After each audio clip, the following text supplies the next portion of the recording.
ọmọ Yorùbá ẹ jí gìrì. Ẹ jẹ́ ká gba òmìnira tiwa. Ọmọ Yorùbá ẹ jí gìrì. Ẹ jẹ́ ká gba òmìnira tiwa. Òmìnira ni Yorùbá fẹ́ o nílẹ̀ bàbá wa. Òmìnira ni Yorùbá fẹ́ o nílẹ̀ bàbá wa. Ọmọ aláṣọ ò gbọ́dọ̀ wá kìsà, ọmọ ẹlẹ́ran ò gbọ́dọ̀ jẹ́gun. Ọmọ Yorùbá ẹ jí gìrì. Ẹ jẹ́ ká gba òmìnira tiwa. Ọmọ Yorùbá ẹ jí gìrì. Ẹ jẹ́ ká gba òmìnira tiwa. Òmìnira ni Yorùbá fẹ́ o nílẹ̀ bàbá wa. Òmìnira ni Yorùbá fẹ́ o nílẹ̀ bàbá wa. Ọmọ aláṣọ ò gbọ́dọ̀ wá kìsà, ọmọ ẹlẹ́ran ò gbọ́dọ̀ jẹ́gun. Ẹ̀yin àgbààgbà ilẹ̀ Oòduà. Ẹ jẹ́ ká forí korí. Gbogbo ọ̀dọ́ ilẹ̀ bàbá wa. Ẹ jẹ́ ká fọwọ́ kọ̀wọ́. Lọ́mọdé làgbà lóbìnrin lọ́kùnrin o. Òmìnira la fẹ́. Ọmọ Oòduà kí lẹ fẹ́ o. Yorùbá nation ni o. Kéku lè ké bí eku. Kẹ́yẹ lè ké bí ẹyẹ. A ò fẹ́nikẹ́ni lọ́kadà dúró la fẹ́.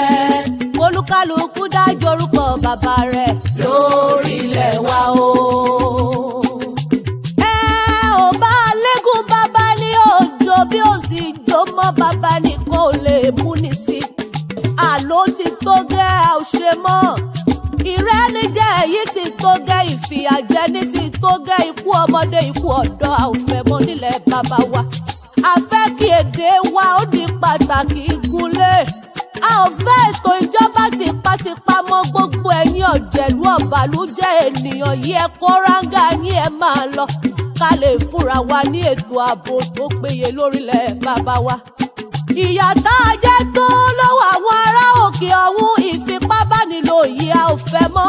Bíbani ní nǹkan oko jẹ́, dídá ẹ̀mí àwọn àgbẹ̀ légbodò ó ti sún wa. A kì í bá ní tán ká fani nìkan ọ̀ya, ẹ̀jẹ̀ a máa lọ ká lọ gbòmìnira tiwa. Òmìnira ni Yorùbá fẹ́ o nílẹ̀ bàbá wa. Òmìnira ni Yorùbá fẹ́ o nílẹ̀ bàbá wa.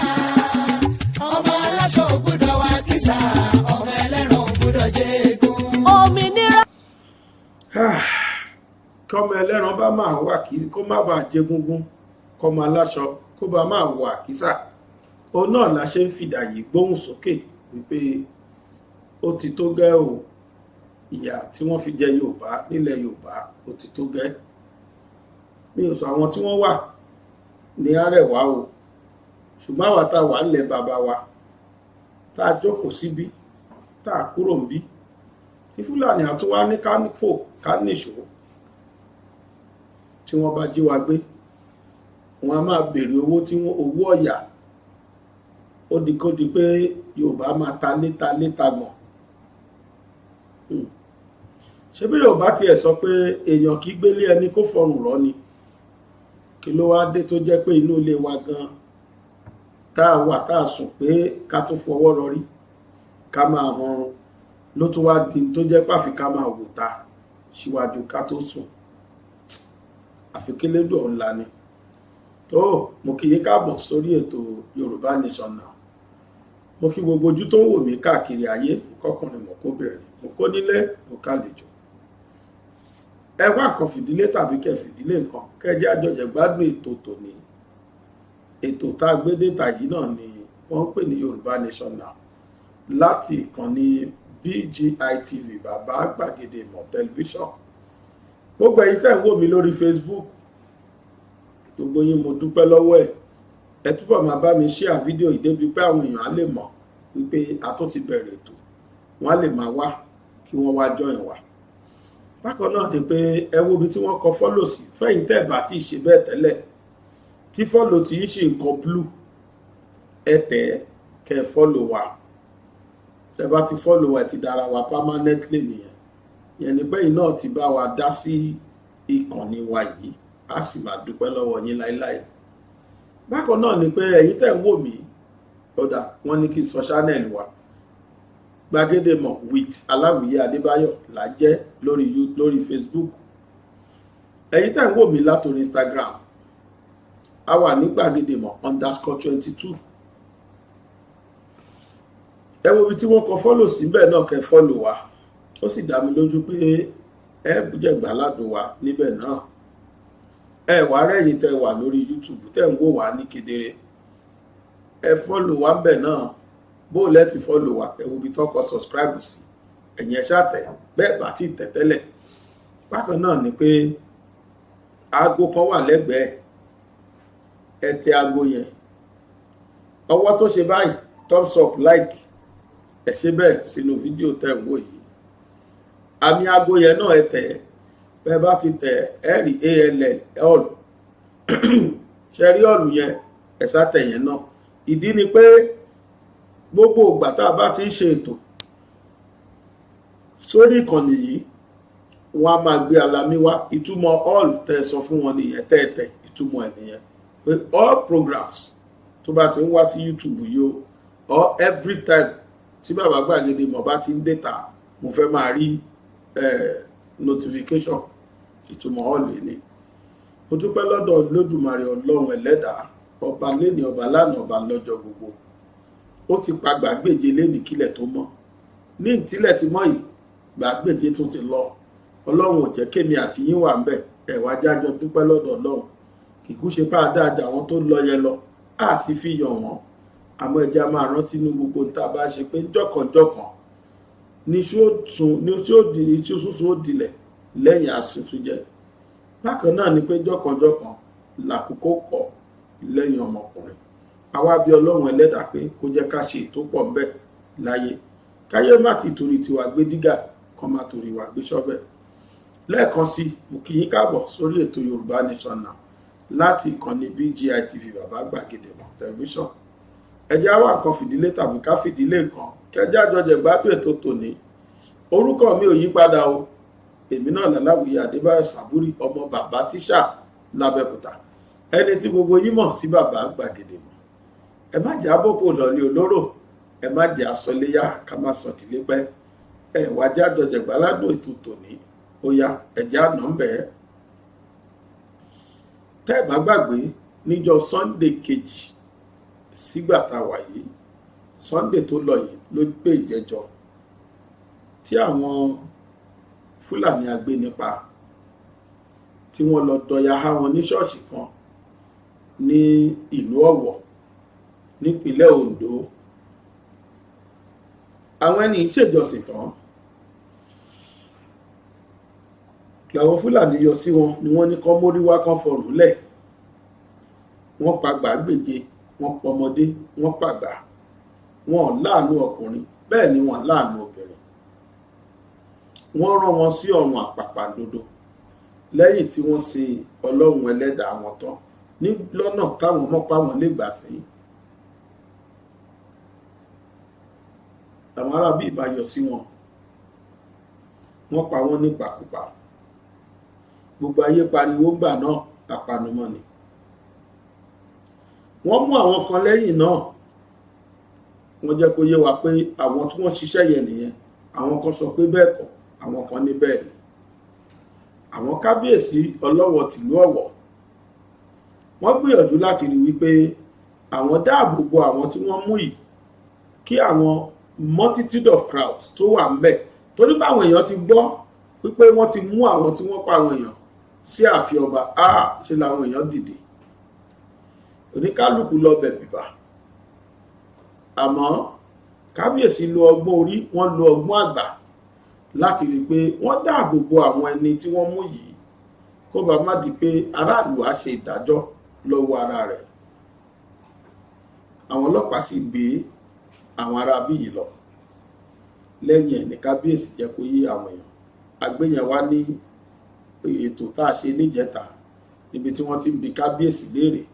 Kábíyèsí lóun mọ̀ọ́mọ̀ dáàbò bò wọ́n ni kó bá má di pé àwọn èèyàn á mú ìdájọ́ wá lọ́wọ́ ara wọn. Àmọ́ tó bá jẹ́ pé àwọn ẹni ni wọ́n ṣiṣẹ́ yìí lóòótọ́, ọlọ́pàá fẹ́ fún àwọn lésì. Àmọ́ àti ìgbésí kankan lẹ́nu kábíyèsí. Ibi tí mò ń lọ kọ́ yẹ, ibi tí mò ń lọ ni pé ní ọ̀la ní agbára olódò ọba òkè wọ́n máa ṣe mass burial fún àwọn tí wọ́n kú yìí. Wọ́n máa ṣe mass burial fún gbogbo wọn. Wọ́n máa sin wọ́n lásìn papọ̀ ni. Ní agbára Ọlọ́run mo fẹ́ fi tó wa létí pé pẹ̀lú ògo Ọlọ́run BGI TV bí ó bá ti ń ṣe gan báyìí làwa ó máa gbé sí ojú ìwòran yín lágbára olódò ọba òkè. Ṣé mọ̀ pé gbélé gbọ́ làwa bí ó bá ti ṣe lọ làwa náà máa gbé fún yín lẹ́ẹ̀ máa wò ní kedere lágbára Ọlọ́run. Eléyìí ni mo fẹ́ fi ṣe wọlé. Níbo lọmọ Yorùbá ń lọ? Níbo là ń lọ? Kí ni ká ti pe eléyìí? Ṣé ẹ ti gbọ́ wípé wọ́n tún ti lọ gbé àwọn èèyàn ní ṣọ́ọ̀ṣì míì, wọ́n tún ti lọ daya há wọn bẹ̀ ní ṣọ́ọ̀ṣì Sẹ̀lẹ̀. Wọ́n tún pa ìmọ̀ye ń bẹ̀, wọ́n gbá àwọn tó máa gbé lọ. Ìlú yìí lọ́ba o, ó níjòyè o, a ní pírẹsidẹ́ǹtì, a ní àwọn ológun, a sì ní gọ́fúnà.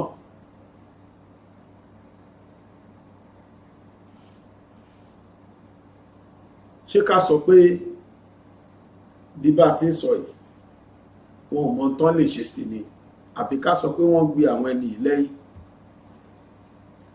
Ṣẹ́ṣẹ̀ mọ̀ pé àwọn ọ̀rọ̀ tó ṣẹlẹ̀ yìí àsọtẹ́lẹ̀ ti wà fún. Àsọtẹ́lẹ̀ wà fún.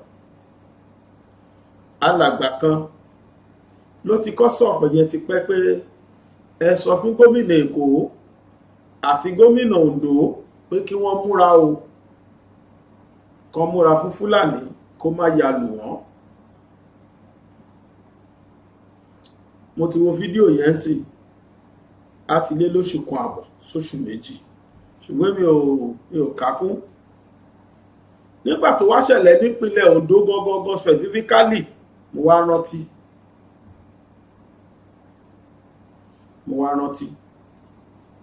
A sì tún gbọ́ ọ́díò kan ní ìjẹta tí mo gbé wá pé ìlú Èkó kó máa múra.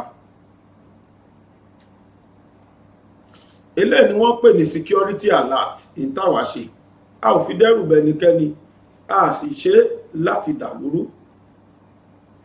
Àmú aṣẹ́ kó lè jẹ́ pé ẹ̀ṣọ́ aláàbò ìlú wọn á sọra wọn di ojúlá lákànfin ṣọ́rí.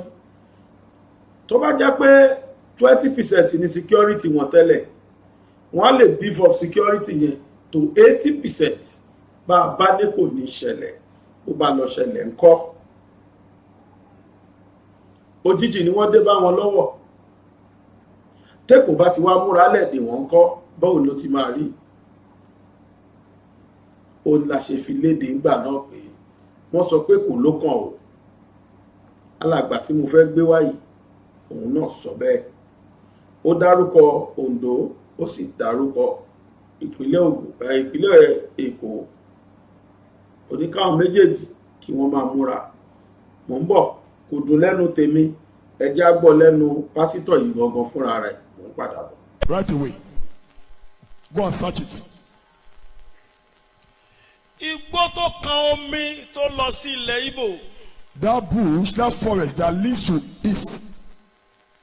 Àti igbó gómìnà Èkó.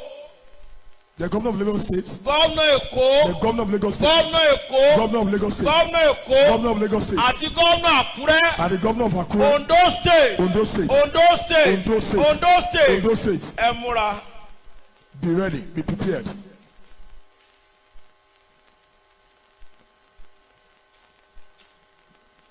Wọ́n ti kún Èkó, wọ́n kàn retí kan sọ pé ẹ bẹ̀rẹ̀ iṣẹ́ ni. They are now fully loaded in Lagos. They are just expecting to kickstart. Gómìnà Èkìtì. Governor of Ekiti. Gómìnà Ondo. Governor of Ondo State. Igbó kan bẹ lẹ́yìn. There is a bush around Ẹ there. lọ wá bẹ̀ wọ́n wà ń bẹ̀. They are right away. Go and search it. Igbó tó kan omi tó lọ sí ilẹ̀ Ìgbò. That bush, that forest that leads to east. Àti igbó iwájú airport Àkúrẹ́ lọ sí ọ̀nà Èkìtì. And the forest in front of airport of Akure to Ekiti. Olúwa àwọn ọmọ ogun ló sọ bẹ́ẹ̀. The Lord of hosts says that. If not, Tí o bá wí bẹ́ẹ̀, ẹ sá sí yàrá wọn mọ mú yín báyìí wọn mọ wá pa yín síwájú ilé he yín. will run inside the room, they will bring you out and kill you in front of your house. Mi ò dẹ́rù bà yín. I'm not scaring you. Mi ò dẹ̀ instigate wàhálà. Mi ò dẹ̀ dá ogun sílẹ̀. Mo ń sọ ohun Olúwa fún yín. I'm only telling you the mind of God. Bí ẹ bá gbọ́, If you hear, ó dáa. it's good. Bí ẹ bá dẹ̀ pé ní míì, And if you turn it to be another thing, tó bá dé, if it happen, ẹ mú òótọ́. you will know the truth. Yorùbá ní ogun àsọtẹ́lẹ̀ kì í parọ́, ìyẹn fún arọ tó bá gbọ́n. Yorùbá náà ló tó parí ẹ̀ bẹ́ẹ̀ o.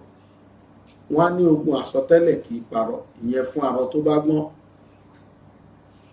Ìtàwá ṣe yìí tà sọ yìí, àfi ń jẹ́ kó jẹ́ security alert, ó ti ṣẹlẹ̀ sódò already. Ṣùgbọ́n Èkìtì àti Lagos State tí bàbá yìí dárúkọ yìí, bàbá ní kò ní ṣẹlẹ̀ kó bá ṣẹlẹ̀ ńkọ́. So the best thing ni pé káwa náà yà beef of security wa against unfortunate occurrence. Kí nǹkan tó ṣẹlẹ̀ ní Ọ̀wọ̀ nílùú Oǹdó kó má lọ ṣẹlẹ̀ láwọn ibòmíì. Àǹfààní kì í pé Gọ́vnà Babájídé Sanwó-Olú àtẹ̀yìn security men, all security outfit tó wà lẹ́kọ̀ọ́, ẹ sì wà ní ẹ wà very very vigilant. A ò lè sọ tó máa ṣẹlẹ̀, bóyá òótọ́ ni bóyá arọ́ ni, àmọ́ lẹ́yìn tí ọkùnrin sọ̀rọ̀ tán ní ti Ondo State ti ṣẹlẹ̀. Bóyá ká wá sọ pé coincidence ni, ó wá jẹ́ coincidence, kò jẹ́ coincidence, the best thing ó ní pé wọ́n ní ogun kì í parọ́, ìyẹn farọ́ tó bá gbọ́n. Ogun àsọtẹ́lẹ̀ kì í parọ́. Ẹ jẹ́ káwa náà gbọ́ ìkìlọ̀. Well, we have had it. Ẹ jẹ́ ká beef of security wa against unfortunate occurrence or against unexpected tó bá padà ṣẹlẹ̀. A rí fídíò kan tí commissioner police kan sọ̀rọ̀ wípé òun ti gba lẹ́tà kankan. Lẹ́ni nísìnyí news ti jáde pé ó ti pẹ́. Wọ́n ní fídíò yẹn ti lọ bí ọdún méjì ọdún mẹ́ta. Yes. But pẹ̀lú ẹ̀ náà, ṣé tí wọ́n ló ṣẹlẹ̀ ṣé kò ṣẹlẹ̀? Mọ́sálásí ò safe mọ́ báyìí, ṣọ́ọ̀ṣì náà ò safe mọ́. In fact, wọ́n ti sọ pé kán cancel tó ń jẹ́ ṣòwò. Torá lè sọ tó máa ṣẹlẹ̀. Mùsùlùmí náà ṣe tajud night, káwọn náà ò ṣọ́ra. Àwọn tá à ń sọ ìmọ́tótó sọ, a fi ń pe security alert ni, kì í ṣe pé láti fi dàlúrú àbí láti fi já ẹnikẹ́ni láyà. Ṣùgbọ́n ṣé kó máa lọ báyìí? Ní Sunday kejì sẹ́yìn, àwọn ẹlẹ́lẹ́ni tó múra lé tí wọ́n múra jáde lé pa wọ́n lọ jọ́sìn. Ṣódà wọ́n lọ ní o, àbọ̀ wọn tí wọ́n máa rí sàárè ni. Nílùú tó lọ́ba tó níjòyè, kí wá níjọba wa ti ṣe sí láti jọ tó ti ṣẹlẹ̀. Ìmí ìtúnṣẹlẹ̀ ní kòpẹ́kòpẹ́. Then ọmọ tuntun kì í ṣàkọ́kọ́ àjẹ́, ìyí tó ṣẹlẹ̀ yẹn kì í ṣàkọ́kọ́. Níjẹta mo gbé fídíò kan wá níbi tá ti ń gbọ́ táwọn Fúlàní yẹn ti sọ pé ó tẹ̀ ti sọ àwọn nǹkan báyìí láwọn ti plan, nǹkan báyìí ló wà lẹ̀. Ẹ̀yin tẹ́ bá wẹ̀ lọ wo fídíò yẹn, ìjẹta ni mo sì ṣe. Fúlàní yẹn tú àṣírí tó pọ̀ nú ẹ̀. Àwọn méjì nìkan wà lórí ọ̀kadà, kejì dúró. Wọ́n ṣàlàyé gbogbo ohun táwọn ti plan àti pé bí kí Yorùbá ṣe fura, wọ́n fẹnu ara wọn sọ ńbẹ̀. Wọ́n nítorí pé ó ti sú àwọn, kò tẹ́ àwọn lọ́rùn báwọn ṣe tẹ̀jẹ̀ sílẹ̀. Àwọn méjèèjì sọ bẹ́ẹ̀. Pásítọ̀ Tibeta, àwọn náà sọ̀rọ̀ ilẹ̀kùn lórí kí ló máa ṣẹlẹ̀ sáwọn tí wọ́n mọ̀ tí wọ́n lọ pa àwọn ẹni ẹlẹ́ni dànù. Pásítọ̀ Tibeta náà sọ̀rọ̀. A mú ẹ́písòdù yìí wá nítorí pé ọ̀la ni wọ́n máa sin àwọn ènìyàn. Àwọn tí wọ́n bá kú wọn pàdé lẹ́sẹ̀ ògbèjì. Tẹ́ bá bí ẹnì kankan wọ́n sì ní àrà tán fẹ́ dá nínú wọn. Ikú ti yọwọ́ wọn láwo ni lójijì láìrò tẹ́lẹ̀. Ẹ jábọ̀ tí Pásítọ̀ Tibeta sọ. And they are going to cause trouble, commotion. And this is what we'll be facing. We never knew it's our turn. They did that in Libya. They did that in Cameroon. They did it everywhere, but they cannot win in Nigeria. Either come rain or sunny, they will not be able to win. You see, the Christians are too humble. Until they push them words to the wall. And Nigerians are too, all the churches, and even at the time of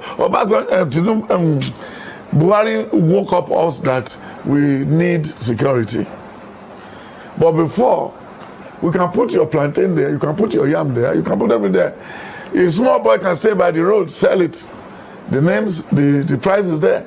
But now if they saw the small boy, they will carry the small boy and carry the yam and go. When you look at the book of Jeremiah, Jeremiah 8:18, then when you look at the book of Psalm 11 verse 3, then when you look at the book of Job 2 and Job 3, then when you look at the book of Jonah 2, Jonah 3, and look at the book of Ezekiel 37, we have, and then Lamentation 4 and Lamentation 5. Yeah. Yeah, he said, is there any no physician in the land? But these people did not go to school. Then Buhari refused to return them. He brought them himself and the governor of Kaduna State. How do you think Fulani can fight in Oreondo and that land belongs to them? How many years do you think they are going to fight it? Do you know how many Yorubas still living in Brazil? Do you know how many Yorubas living in Venezuela? Do you know how many Yorubas living in Mexico? Do you know, after India, China, Yoruba is the largest race. They should rethink very well. And during the time of civil war, go and ask the Igbo what they faced in the hand of the Yorubas. Then during their time of Afonja, they will drive us to the war. Where they started now, they are going to pay hell. They started from Ondo State. Give them 1 month. They will be crying. You remember Shagari did the same thing in election 1983. He wanted to make that place a battle land when he made Omobori to run against Ajasi. But at the end of the day, when 10 trucks of trailer of soldiers, a woman stood on the road with one egg in their hand, and when he finished what he's supposed to do, none of the soldiers was unable to remove their uniform till all of them got perished. And if they wanted to, if they consult the Ogun people, consult the Oya people, let everybody use what they know. This is the time of what happened in the book of 1 Kings 18 from 10. He said, if your God is asleep, I'll give you more time. But this is a man-made thing. What we are facing now is a man-made thing. Atiku cannot tell you he didn't know anything about it. Then their chief executive is the richest man of Nigeria. So it's him that using his trailer to doing all these things. Because he wanted to use it, he wanted to build the largest refinery so that it can be supplying the whole world. Let's wait and see what God will do. You know what I'm saying? Yes, sir. So don't be in a hurry. Because this thing happened again in Exodus. He said the Pharaoh that came, did not know the good work of Joseph. And he said when they are put into bed, triangulate their male child. Why? For the Israelites not to be free. But when they were going, they said the Egyptians were busy burying their dead ones. Is that not so? Yes, sir. And let's wait and see. And the Lord did not go through the road. He made them to go through what? The Red Sea. That's Exodus 14, from verse 10 to 16. The last word in that Exodus said, the Egyptian you see today. We are going to write the story of all what is happening. Because of this thing they wanted to do, that was the reason why they scrapped history in all the tertiary institutions. But history will talk, history will tell, and history will point. Let's see how it goes. Be prayerful. I told all Nigerians, before you go to bed, use Psalm 109. If you are the causer of this trouble, they will win. But if we are not the causer of the problem, no Yoruba can go and lay ambush in Kano. No Yoruba who can go and lay ambush in Benue. We don't need all these things. Then where are the retired generals? But do you know they have been planning this thing for so long? They've been planning it. But God has been intervening. What they planned for June 1 was not what they are doing now, because they believe when they are going to put their own person, disgrace Tinubu, disgrace everybody, then if there's going to be any trouble. That was the reason why they don't want the student to be in school. It was a deliberate action. Because if the children are in school now, they will not be able to do the delegates. You will see the Fulani going to school removing people. You know what I'm saying? So the strike was deliberate. And that's why the Lord said April, and you never fail. Yes. Then the next one is the marketers. Then the NEPA, they will tell us for all the month of March that the grid has failed. So we'll not be able to have Power. Because they're going to carry their dirty out in the night. And when you see all those Fulanis at the end of all your streets, they knew the important people in the street to kill. So that's why they are selling you rodo before you die. We are just like when you are giving your goat yam to eat.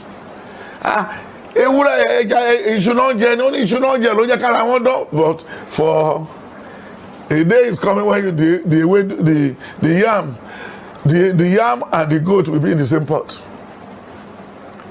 So, but God is there. And God is telling me there will be no tension. We are going to lose a lot of people, but some people will still stand.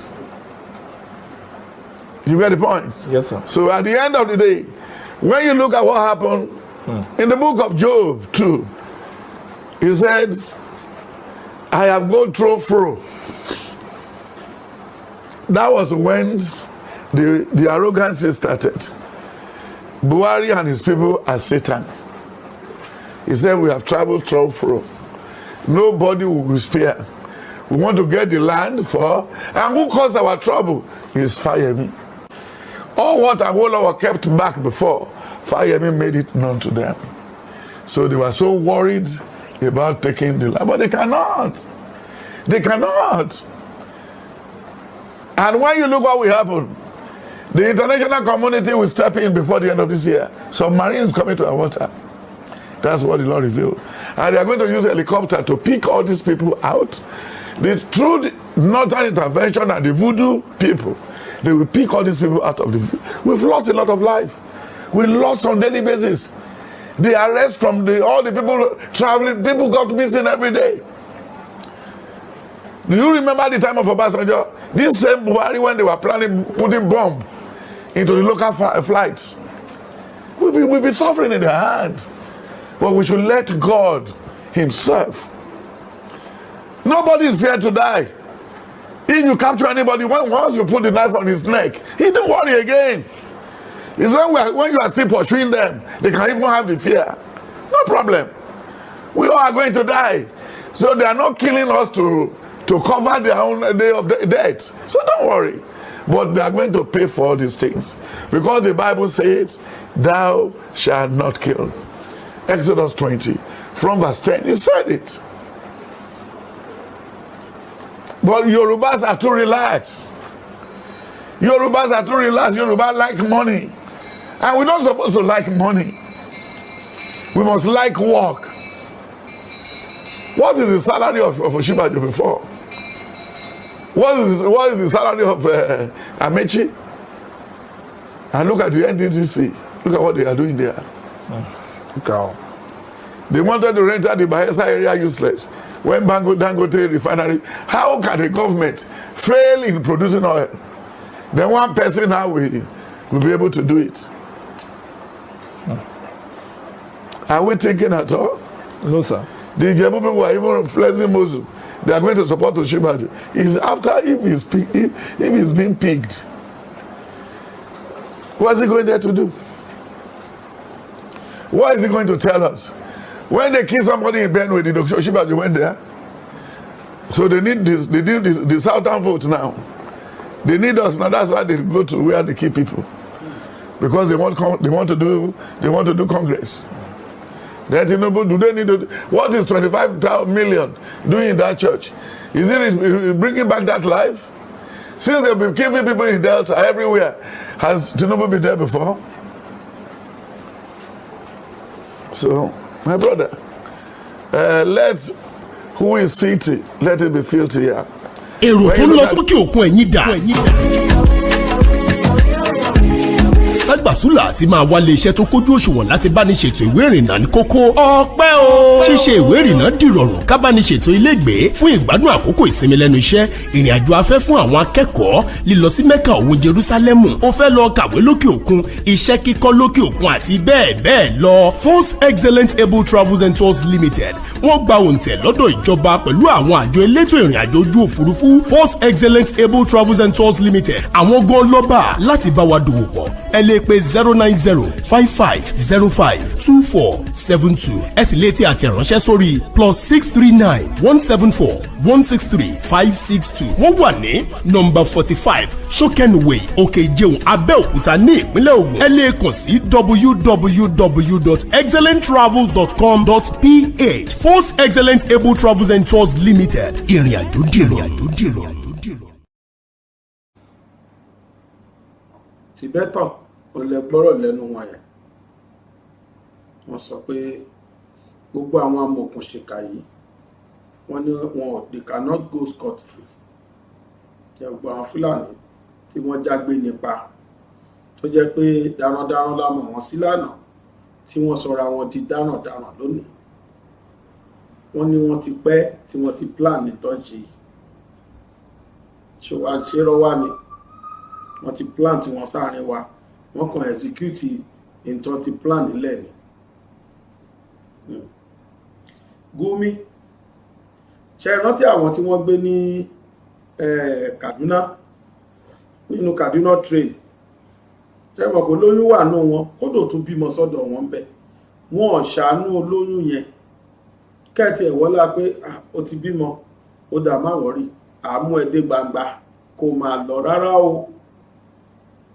Bókọ̀ràn yẹn wọ́n fọ́nbù ni pé àwọn lọ pé nọ́ọ̀sì wà tó wá gbẹ̀bí ẹ̀ bẹ́ẹ̀. Wàláì àwọn alágbára àwọn olórí wa mọ̀ bí tí wọ́n wà, kódà wọ́n ń bá wọn sọ̀rọ̀. Gumi tún lọ negotiate pẹ̀lú wọn pàápàá. Gumi ó lọ ń wọlé lọ negotiate pẹ̀lú àwọn arábí. Ta ló fẹ́ mú wọn? Kódà mo fẹ́ sọ pé àwọn tí wọ́n jẹ́ aláàbò wa àwọn gan sá fún wọn. Wọ́n ti rí apá yẹn ti kò dẹ́ ṣẹjọ́ àwọn arábí. Òkè lọ́rọ̀ ti wọ́ wá. Wọ́n ní ẹni lẹ́yìn ṣẹ̀sì mọ̀ pé tájá bá lẹ́ni lẹ́yìn á pọ̀ bọ̀. Wọ́n láwọn tí wọ́n ń gbé wọn lẹ́yìn. Kí Fúlàní jíyàn gbé kó tún máa fi fọ́ǹbù.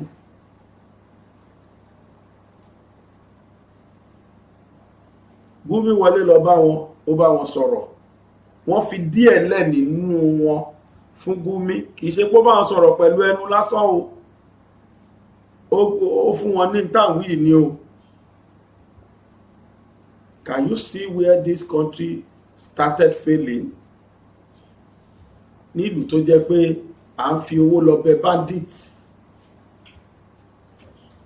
Àwọn African countries kan wà táwọn ẹni tí dọ́rùn tó ń dọ́wọ́ Nàìjíríà ìwò ìpakúpa ni wọ́n pa wọ́n dànù. Ìkan sì ṣẹlẹ̀ Rwanda láìpẹ́ yìí, wọ́n fẹ́ gba ibẹ̀ cross sí area wa sí west kí wọ́n máa gbabẹ̀ bọ̀ ní Nàìjíríà. Gbogbo ọ̀kadà tí wọ́n gbé gbabẹ̀ pátá làwọn ẹni six wọ́n sì dáná fún gbogbo wọn yá. Mi ò ní picture yẹn lọ́wọ́ mọ́ ni, ó yẹ kí n dání mo rántí ọ̀ kí n mọ̀ pé máa sọ̀rọ̀ débẹ̀ bá ní kọ́ bá gbé picture yẹn sí kẹwò. Wọ́n pààkì ọ̀kadà wọn lọ báyìí ni almost 1,000 ọ̀kadà. Méjì mẹ́ta ni wọ́n wà lórí ẹ̀, wọ́n fẹ́ ya wọ Nàìjíríà. Our borders, totally, all our borders are porous. Kò sí security kan tó fẹ́ mú wọn border kankan mọ́. Kò síbi tí wọn kì í gbà wọlé. Wọ́n wá free. Wọ́n rí Nàìjíríà bí soft ground tí wọ́n land sí softly to accommodate àwọn láti wá ṣe tó wù wọ́n. Àní Gumi wọlé lọ bá wọn negotiate, ó dẹ̀ ti wà lẹ́nu ẹ̀ tipẹ́ gan. Wọ́n mọra wọn bí ẹ̀yìn ọwọ́ ni. Àwọn journalist kan sọ̀rọ̀ ń pa ẹ̀, òtítọ́ lójú àǹkó. Ẹ jẹ́ kó ṣe lẹ́rìí mi kẹ́ ẹ gbọ́ nǹkan sọ ń bọ̀. The negotiators, Sheikh Ahmed Gumi and Tukur Mamu, his media consultant, said the 11 victims were released on Saturday. Half a loaf, they say, is better than no bread at all. Babajide, what do you think of this? Now, first of all, we have a situation whereby our institution actually failed us, because till today, there's this argument, back and forth argument about the number of people that were actually on board that train. Yes. Now the number of people that are releasing now is not in concert with the figure that the Nigerian Railway Corporation gave to us. So to track people, to know who now, I don't know. 6 months after is very bad. We've had pregnant woman, she has put to bed there.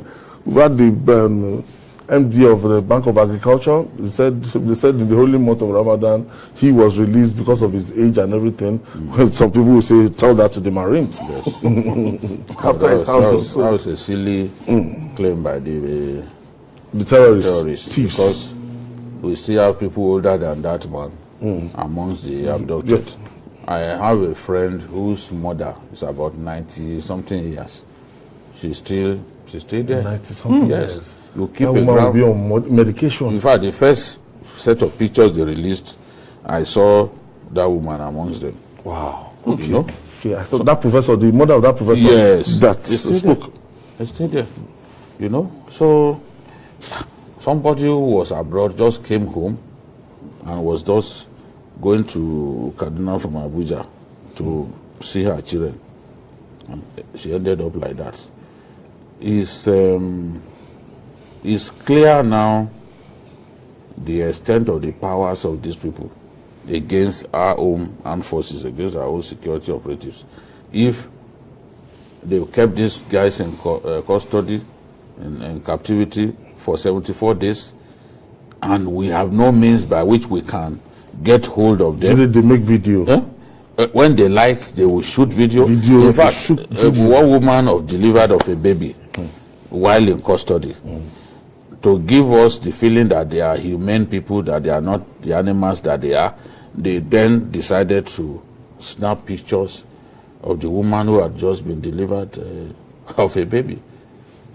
They actually brought a midwife to deliver her of the baby. You can see the extent of the recklessness, effrontery of these guys. As in, as security agents. Remember, they dress the baby in pink.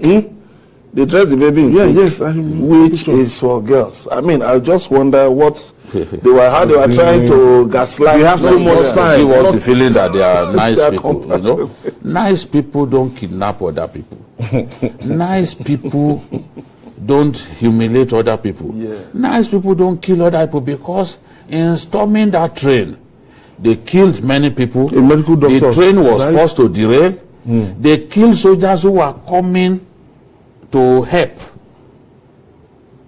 You know, the initial story we had was that, okay, people were rescued. People were not rescued. The soldiers who were coming to do that came under their fire. Because they know that, pushed. Yes, of course, they know that the first thing that will happen is you want to send troops to the place to confront them. And what they usually do is wait somewhere as you are coming. So they even still wasted our soldiers who are trying to respond. But the way it is now, you know, the first time we got some information about these guys and what they wanted, it was through Tukur Mamu who is the publisher of Desert Herald and media aid to Sheikh Gumi. Sheikh Gumi has played his own role, at least to secure the release of 11. We just have to encourage him to push harder and ensure that the rest are released, and push harder to help us talk to these people. We don't need this kind of behavior.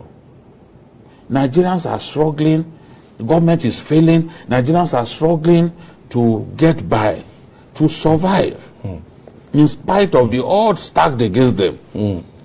So they shouldn't make things even more difficult for those who are struggling. If they have issues with government, they have to find a way to address it. They are saying that some of their children are in custody of the armed forces, that they should release those children before they release these ones. So I just don't. Nigerians, these are difficult times that we are going through. To now be facing extra pain. Honest. It's not what Nigerians want to see.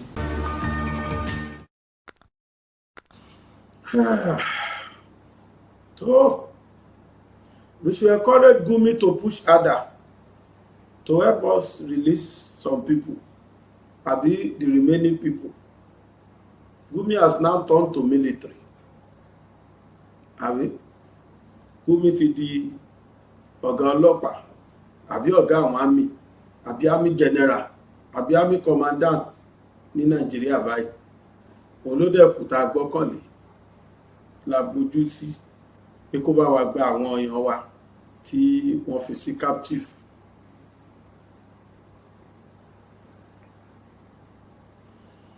Kí ni ká pè léyìí? Ṣẹ́rí ogun tá ti ń sọ látẹ̀kan yìí, àpapọ̀ ẹ̀ ló fà á tí Yorùbá fi láwọn fẹ́ lọ. Ìran kan ò lè máa mú ìran kan lẹ́rú, kí ìran tí wọ́n mú lẹ́rú ó fọwọ́ lẹ́rán kó máa wò, ká tó sì jókòó pé àánú wọn Nàìjíríà láwà, ẹgbọ́ sóòtọ́ ni. Yorùbá ní bàbá mo gbà, bí wọ́n bá ń tàn kó o má tanra rẹ̀. Wọ́n jí ọmọdé gbé lọ́tùn, wọ́n jí ọmọdé gbé lósì, wọ́n wọ ṣọ́ọ̀ṣì pa ẹnikẹ́ni tó wù wọ́n, wọ́n wọ mọ́sálásí pa àwọn èèyàn tó wù wọ́n, wọ́n ṣe tó wù wọ́n dẹ̀ ṣe gbé. A tẹ̀ sọ pé ó ń lọ náà ni, láfi ká wo kí ni ká lè kí la lè ṣe. Ẹ wo àwọn tí wọ́n pa ọmọọba Fáṣọrántì, wọ́n dún obìnrin yẹn sọ́run pé ọ̀run àpàpàǹdodo. Tó bá pẹ́ security wà ní, bóyá ìyá yẹn bá ṣì wà láyé. Bàbá ẹ̀ wà láyé gbà tí wọ́n pa woman ẹ̀. Bàbá yẹn wà láyé gbà ẹ̀ nígbà tí wọ́n pa woman ẹ̀. Bàbá yẹn fi tí ara ẹ̀ gbọ́ ikú ọmọ ẹ̀. Madam Ọlákùnrin, ọmọ bàbá pa Fáṣọrántì. Mo máa ń sọ pé for the first time wọ́n convict àwọn Fúlàní tí wọ́n ṣiṣẹ́ yẹn. Àwọn kan kọ sí kọ́mẹ́ǹtì pé bóyá àwọn Fúlàní yẹn ò léèyàn ló ṣe jẹ́ pé wọ́n convict wọn. No, kì í ṣe bẹ́ẹ̀. Ẹ mọ̀ pé tí ogun bá wọ̀lú tó bá gbé ọmọ mẹ̀kúnnù, wọ́n á sọ pé irun bí lọ nílùú. Ogun bá dẹ̀ wọ̀lú tó bá gbé ọmọ ọba, wọ́n á ní mọ̀ wọ̀lú. Àwọn tẹ́ẹ̀rí tí wọ́n pa tí ò sẹ́nikẹ́ni tó sọ̀rọ̀ yẹn, ọmọ mẹ̀kúnnù ni wọ́n. Àwọn tẹ́ẹ̀rí tí wọ́n pa yẹn, ọmọ mẹ̀kúnnù ni wọ́n. Àmọ́ níjọ́ bá pa ọmọ ẹni wú ìṣúwù nílùú yìí lọ́mọ ọmọ èèyàn pàtàkì, lẹ́rìí tí wọ́n máa sáré sọ́tún sáré sósì, tàbí kánjọ́ ọmọ kan gbénú wọn. Ọdún wọn ń gbé ọmọ tí wọn náà o, a gbọ́dọ̀ parọ́ o. Wọ́n ń gbé wọn lọ́mọ náà o, wọ́n ń gbé ìyá wọn, wọ́n ń gbé bàbá wọn, ń gbé bí wọn. Nígbà tí ò sí solution ó ti di common phenomenon kódà kò jọyàn lójúmọ́ sìn ká gbọ́ pé wọ́n gbé lágbájá Fúlàní gbé wọ́n béèrè ransom báyìí àìmọye ní kọ́lé ẹ̀jẹ̀jẹ́ tí wọ́n ti tà ntọ́ dá sẹ́lòmíì nígbà in the next 200 years kò lè lè bá mọ́ láyé. Then ugly incident ugly things tẹ́niyẹn lọ witness ní lion den tó ti release ẹ̀ ní ìjà àkókò tó fojú ara ẹ̀ rí séèyàn tó wà lọ́dọ̀ Fúlàní tó sì rí tí wọ́n pa èèyàn lójú ẹ̀ mẹ́ bàbá tí pastor bíṣọ̀bù prelate Methodist Church bàbá yẹn ní àwọn fi ojú àwọn rí ọ̀gbun báyìí tí wọ́n ń pa àwọn èèyàn sí níbi tó gbà wọ́n lọ. Can that man forget that sin? Tó máa fi kú, he will live with that ugly sin in his mind and in his brain. Wọ́n máa rántí láéláé ni.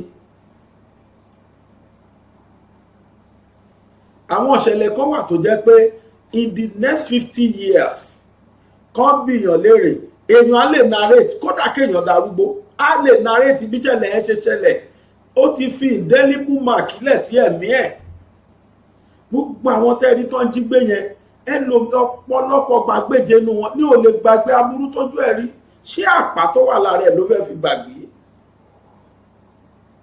irú yẹn á wá ṣàdúrà fún ìlú tó ti ṣẹlẹ̀ ìlú wádẹ̀ láwa o ibi tá a jókòó sí jẹ́jẹ́ ni o ni wọ́n ti ṣe bẹ́ẹ̀ fọ́pọ̀lọpọ̀ kò ní kàn ìmí àti yín lágbára Ọlọ́run ọba gbogbo ẹ̀yin tẹ́ ń wò mí kò ní kàn yín kò ní kẹbí yín ẹni tí ó kàn yín kò ní kàn pẹ̀lú ògbó Ọlọ́run àtẹ̀mí fúnra mi lágbára Ọlọ́run ọba kéèyàn ṣàdúrà kó má kàn òun ni o bí ẹ bá gbọ́ táwọn tí wọ́n gbé lọ tí wọ́n lọ́n padà release tẹ́ ẹ bá gbọ́ tí wọ́n bá ṣàlàyé ń tójú rí fún yín àwọn ò mọ̀ pé bákan ni wọ́n ṣe jẹ́ wọn ò mẹ́nìkan lè yàn kí náà ní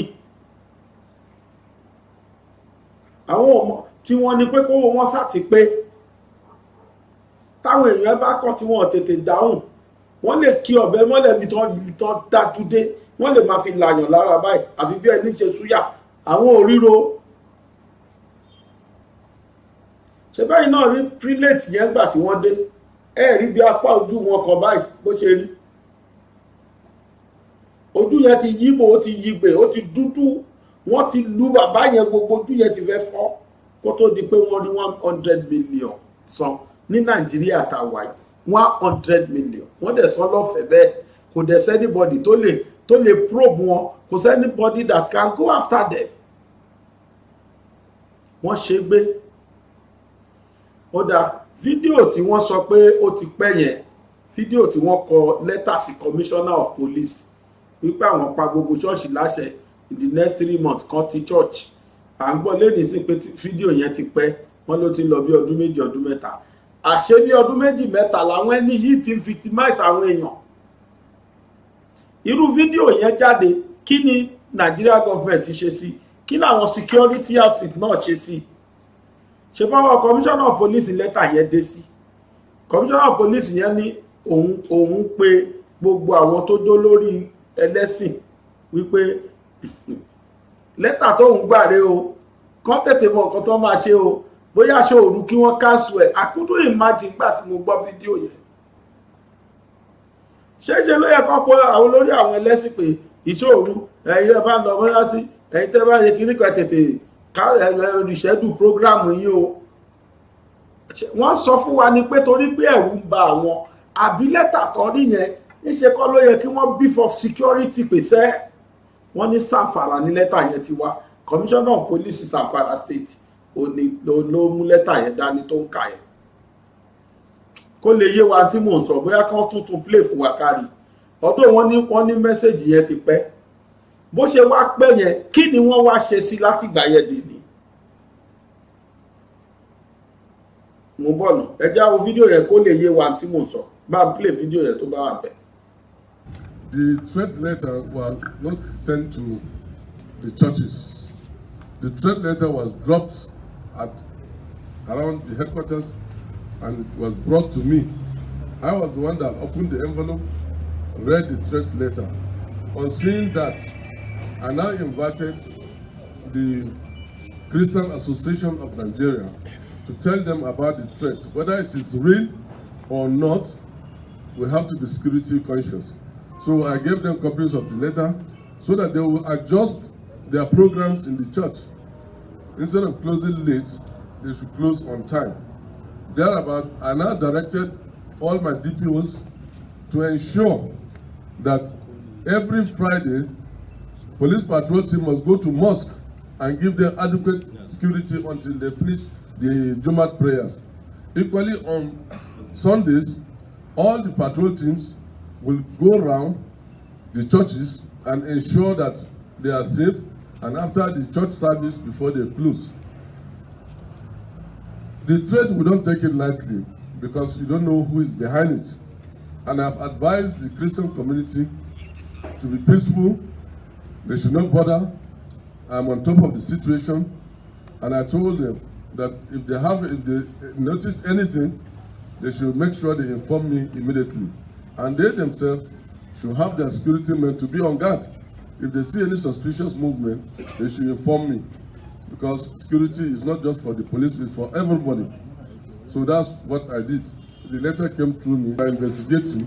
I've directed my SIB to move in to see if we can unravel the circumstances beyond the letter. The DSS are equally working on, because I've informed all the security agencies, all, and we are all investigating to get to the root of the matter.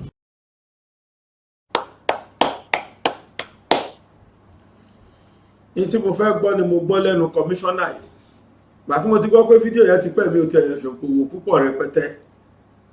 Wọ́n tí mo fẹ́ fàyọ ni pé ẹ wo gbogbo tú tí bàbá yìí sọ pé òun ti pa àti kọmíṣánná. Tó bá pẹ́ 2 years ago ni fídíò yẹn ti jáde bá a ṣe gbọ́ tí wọ́n pa rútú yẹn. Á jẹ́ pé ìtú tí wọ́n pa yẹn ló mú wọn stop nǹkan tí wọ́n fẹ́ ṣe di táìmù yìí. Definitely àti relax nsìn ló fà tán fi execute tó execute. Àwa fi àsìkò yìí bí àwọn ọlọ́pàá, ranging from Inspector General of Police down to state commissioners. Ẹ bá wa beef of security yẹn padà bí bàbá yẹn ṣe sọ yẹn, bí Commissioner of Police yẹn ṣe sọ nínú fídíò yẹn, la fẹ́ kí gbogbo yín náà ṣe ń sìn. Ẹ kúkú ti gbọ́ nǹkan sọ, wọn yé dúnkokò mọ́ wa báyìí. Help us build up those security again.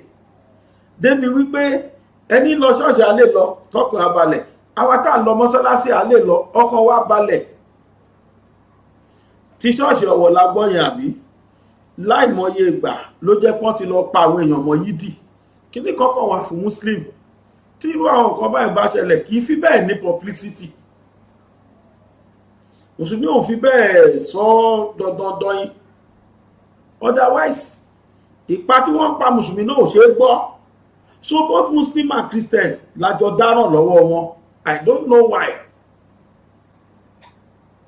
Ìtò máa wá bà mí nú jẹ́ ni pé táwọn èèyàn bá máa sọ wọ́n ní Islamic sect. Islam tó ń fi kún yẹn ó máa ń bà mí nú jẹ́ gan pé these people are not Muslims. Islam ò ní kéèyàn máa ṣe tó ń ṣe yìí, kò sí Islam tó rán wọn jẹ́. I'm a Muslim. Láti pa ẹdìyẹ máa ń ní feeling.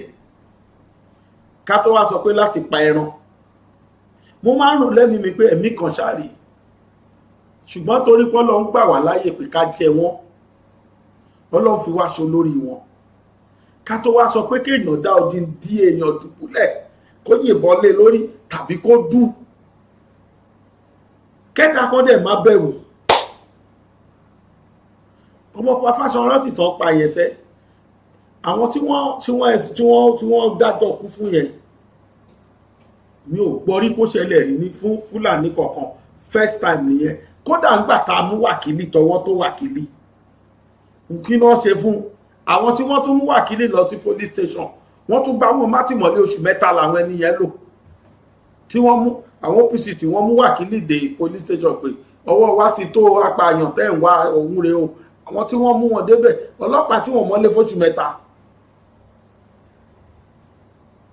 ládùúrò ogbó tó ti wákìlì pa tí wọ́n dẹ̀ ń gbọ́ the same state tó ti ṣiṣẹ́ yẹn ni wọ́n ti arrest ẹ̀ o ó ṣiṣẹ́ yẹn ní Gàngàn wọ́n arrest ẹ̀ ní Ìgàngàn náà wọ́n gbé wá sí headquarter àwọn ọlọ́pàá ní Ìbàdàn wọ́n sì gbá àwọn mẹ́ta tí wọ́n mú wá gbá wọn mátìmọ́lé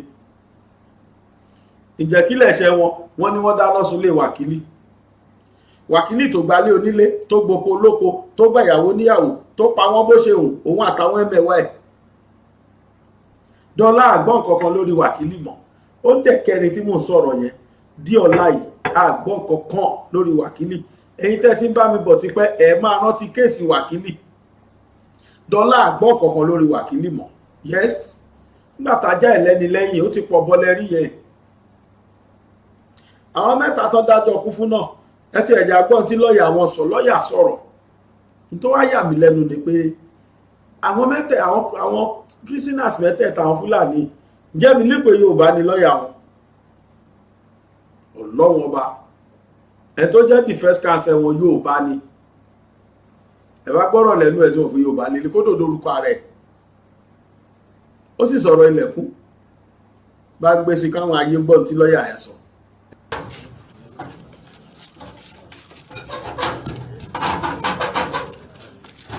Here we are. This country is a judgment that is alive at the.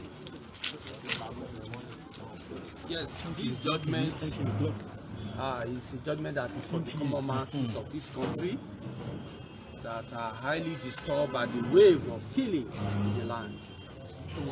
This judgment has put an end to so many cases of unresolved murder and killings that have been taking place not only in the southwestern part of Nigeria and part of this country where innocent people are daily killed on the highway while in transit.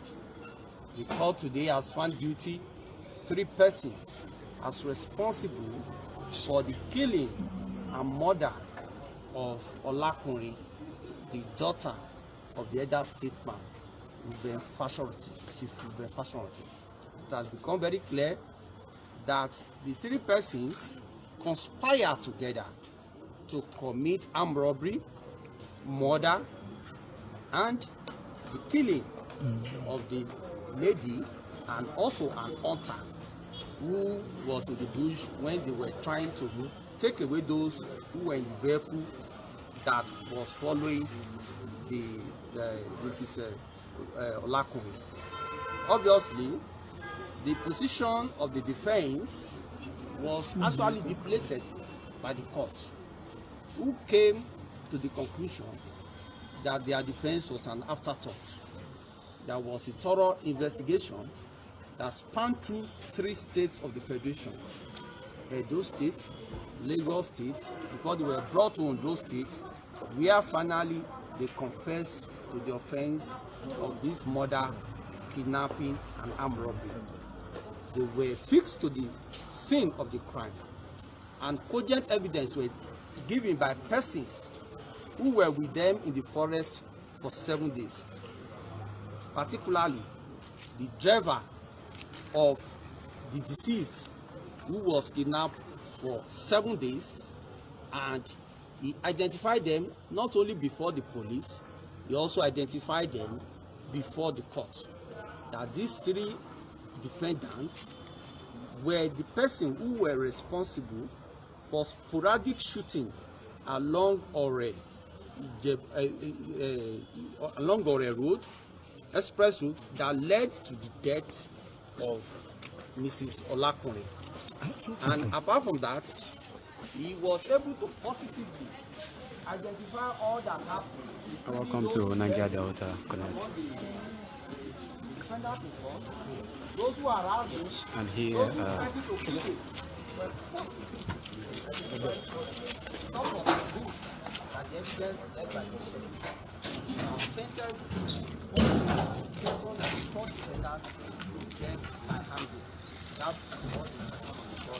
based on the evidence held by the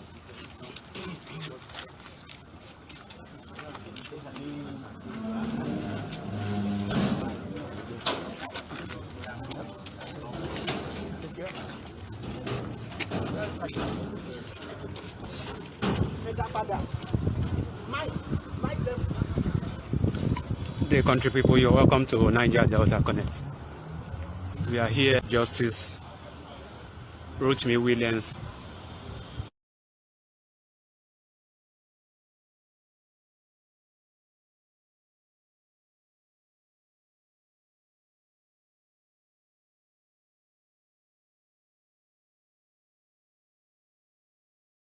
We are going to study the judgment of the court from the day fact to the day of it and determine whether perhaps there could be a grant for appeal. That is good. But we appreciate the court. We appreciate the counsel on the other side, as led by the AG, the DPP, and the other distinguished lawyers there on the side of the state. Ní Yorùbá a ní ilé ẹjọ́ ti dá àwọn tẹ̀kọ́ wá sí ilé ẹjọ́ lẹ́bi adébáwò lẹ́sẹ̀ rẹ̀ lè sí. Ẹ rí i pé lẹ́yìn atótónu tí a gbé kalẹ̀ níwájú ilé ẹjọ́ dá èèyàn kan sílẹ̀ nínú àwọn mẹ́rin rẹ̀ pé kó máa lọ ṣùgbọ́n pẹ̀lú bí ẹjọ́ yẹn ṣe rí báyìí ó ti dúró sí ilé ẹjọ́ títí dìgbà tí a tún máa lọ sí ilé ẹjọ́ kò tẹ́ mi lọ́rùn láti lè sọ fún ohun tí ilé ẹjọ́ yìí sọ pé kò rí bẹ́ẹ̀ ṣùgbọ́n ó sì ní àǹfààní àti lè sí ilé ẹjọ́ sọ tẹ́mi lọ́rùn a máa gbé ìgbésẹ̀ a máa wo ohun tí ilé ẹjọ́ sọ a wò fínífíní láti mọ ohun tá a máa gbé ilé ẹjọ́ tẹ́mi lọ́rùn. And that was the counsel.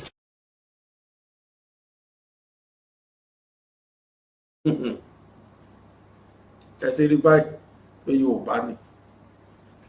Yorùbá òun ló jẹ́ agbẹnusọ agbẹjọ́rò wọn fáwọn Fúlàní yẹn ọ̀dọ̀ iṣẹ́ owó tiẹ̀ ló ń ṣe o wọ́n bá pè wá pé kó wá ṣe agbẹjọ́rò fún wọn kò ní choice iṣẹ́ owó ẹ̀ gbà bá ti máa sanwó fún ṣùgbọ́n wọ́n padà fail but for the first time tí màá gbọ́ o ó lè ṣẹlẹ̀ bòmí ò gbọ́ rí wípé wọ́n dájọ́ kú fún àwọn Fúlàní afetígbọ́ náà ni kí l'assurance wípé wọn ò ní rìlíìsì wọn nígbà táwọn ò bá mọ̀ kankan mọ́ ìkànnì kan dájọ́ ìkànnì kan carry out to execution yẹn ká gbọ́ tó àfikọ́ lọ́wọ́ ẹlẹ́dàá àfikọ́ gbà wá lọ́wọ́ ẹni ṣọ́ wa táwọn ò ṣọ́ ṣé gbogbo tá a papọ̀ yìí kí lẹ́yìn náà rí sí ṣé lóòótọ́ ni continuation yẹn ṣì máa work ni synergy yẹn ṣì máa work ló jẹ́ pé ẹ má jẹ́ bẹ́ẹ̀ ṣé ló jẹ́ pé ó ṣì máa work kò lè work àfi kó jẹ́ pé kọ́lọ́múdọ́mù yẹn gbé láfẹ́ dìlọ̀rọ̀ yẹn á fẹ́ jẹ́ torí pé bó ṣe wà yẹn àfi kẹ́lẹ́dà kó ṣàánú wa Ọlọ́run kó wa yọ bá ti ṣe ń bàbọ̀ yìí tó ẹjá máa wò ọ̀ tó dé mi lójú ni pé ìran kan kò lè múran kan lẹ́rú ìran kan lè múran kan lẹ́rú ìran tí wọ́n bá fẹ́ mú lẹ́rú dandan ní sọ́sọ̀hún àsúnkò ògiri tó bá sì súnkò ògiri ayíjú padà búyàn jẹ́ láṣẹ fásitì ìpè àwọn olórí wa ẹ̀yin lọ́balọ́ba lẹ̀ Yorùbá ẹ̀yin ìjòyè ẹ̀yin olórí ẹ̀yin politicians ẹ̀yin senators ẹ̀yin náà rí tó yẹ kẹ́ rí ẹ̀rù ń bà wá gbogbo gbà ìbẹ̀rù la fi ń sùn ìbẹ̀rù la fi ń jí ìbẹ̀rù la fi ń rìn kódà ká wà lórí bẹ́ẹ̀dì wa àfi tá a bá jí láyọ̀ sáyé kí n tó jáde láàárọ̀ máa wọ̀ tó wò sí ni ọlọ́májà bọ́ sọ́wọ́ àfikọ́ lọ ń ṣàánú wa bẹ́ẹ̀ kò rí báyìí gbà kan láìṣe ìlú nílùú ìlú tó forí wa sọlẹ̀ sí kẹ́rù máa bà wá láti jáde bàbá máa wọlé náà ẹ̀rù á tún máa bà wá àìmọye ẹni tí wọ́n ti gbé tó jẹ́ millions of naira wọ́n ti ẹ̀wà ń béèrè owó kékeré 100 million wọ́n á pe owó àwọn bí ẹni pé pépà ni 100 million ẹ̀rọ wa 150 million wa Ọlọ́run á ṣe dáadáa fún wa oníyanṣẹ́ ọlọ́kà ṣe gbogbo èyí tí ẹ bá wà òpó iná lẹ̀ ọ̀bẹ̀ la dúpẹ́ pé ẹ ṣeun ẹ bá wa ṣe àfídíò yìí káwọn tó máa gbọ́ lè gbọ́ ni o káwọn tó máa gbọ́ káwọn tó yẹ kó gbọ́ kán lè gbọ́ kó lè dọ́dọ̀ wọn káwọn náà lè ronú pé àdá pé tó ń ṣẹlẹ̀ yìí lóòótọ́ kí ni ká ṣe. Mo tún fàsìkò yìí pé ẹ̀yin tẹ́ jẹ́ security ẹ̀yin náà bá wa beef of security yìí ó ń bọ̀ Yorùbá àwọn làdẹ́ẹ̀dì láyé àtijọ́ níìsín wọn lójú ẹni là mú tó. Let us do the needful.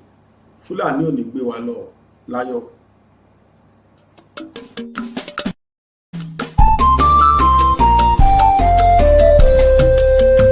BGI TV yìí mo fẹ́ máa wò ọ̀rọ̀ tó jẹ tí ń gbèsè mo fẹ́ gbọ́ ètò lóríṣiríṣi wọ́n wà lọ́lọ́kan òjọ̀kan ìròyìn tó kojú òṣùwọ̀n àtàwọn ọ̀rọ̀ àgbọ́ fi kọ́gbọ́n eré wọlé fún tẹ̀rù tọmọ tèwe tàgbà ẹ má fi para. BGI TV mo fẹ́ máa wò ọ̀rọ̀ tó jẹ tí ń gbèsè mo fẹ́ gbọ́ ètò lóríṣiríṣi wọ́n wà lọ́lọ́kan òjọ̀kan ìròyìn tó kojú òṣùwọ̀n àtàwọn ọ̀rọ̀ àgbọ́ fi kọ́gbọ́n eré wọlé fún tẹ̀rù tọmọ tèwe tàgbà ẹ má fi para àdànà kó kọjá mórí nǹkan fèrè bàbá rere káwí parí BGI TV we are the pace setters. Bàbá Gbàgede ìmọ̀ tẹlifíṣọ̀n station tí dòde. Iléeṣẹ́ amóhùnmáwòrán tó mọ bó ṣe ń lọ tó ní ìròyìn kọ́ńbọ̀kì tó jẹ́ yàjóyàjó ìròyìn àti ìsọfúnni àtìgbàdégbà àwọn ètò tó ké pọ́pọ́ flẹ̀ má yí kúò ń bẹ̀ má gbé kúò ń bẹ̀ máa jẹ̀gbádùn ẹ̀ lọ BGI TV Bàbá Gbàgede ìmọ̀ TV Èdùà Òkè ló dirí ẹwà fákòkò o bí ọ̀kín bá tú ìyẹ́ ẹ̀ díẹ̀ ẹwà rẹ̀ àkàlẹ̀ àkà oko ẹ kàn sí ẹ̀ka ìpolówó ọjà wa láti bá wa dòwò pọ̀ lórí +234 70 38 22 61 60 fún àwọn tí ń bẹ lórílẹ̀‐èdè Nàìjíríà 070 38 22 61 60 BGI TV Bàbá Gbàgede ìmọ̀ TV ọ̀gá ni kọ́ń láwùjọ kúta. Bàbá Gbàgede ìmọ̀ tẹlifíṣọ̀n station tí dòde.